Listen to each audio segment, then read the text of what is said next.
Сәлем достар, әр апта сайын менің каналымда жаңа рецепттер шығады, сол үшін каналға тіркеліп қоямыз.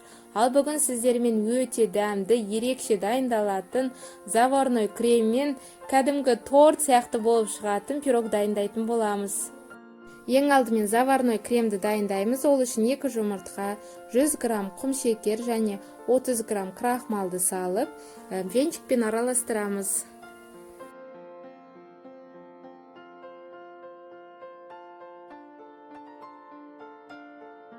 350 мг сүт құйып, оны осылайынан жақсылап араластырамыз. Дайын болған сұйықтығымызды баяу отқа қойып, үздіксіз осылайынан араластырып тұру қажет, әйтпесе асты жабысып қалуы мүмкін. Дайын болған креміміз осындай қою болып шығады.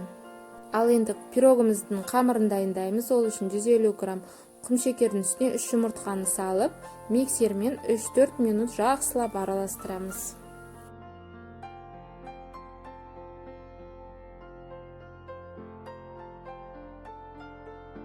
Ыдысымызға 150 мг өсімдік майын, 50 грамм қаймақты салып, миксермен тағы да араластырамыз.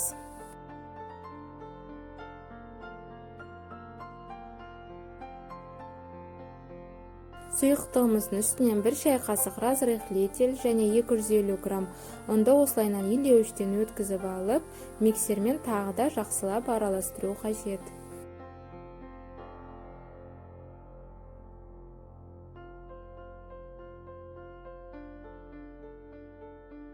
Пирогтың қамыры осындай қаймақ сияқты қою болып шығуы қажет. Формамызға пергаментті қойып, оны майлап алып, жаңағы дайындап алған қамырымызды осы формаға құятын боламыз.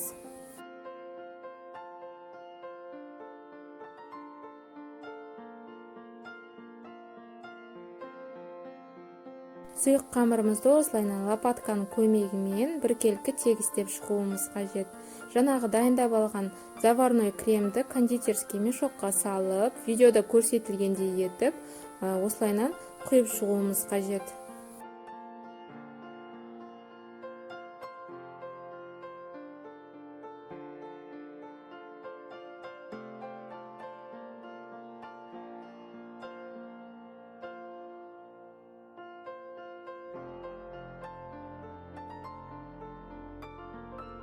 Пирогымызды қызып тұрған духовкада 200 градуста 40 минут пісіреміз.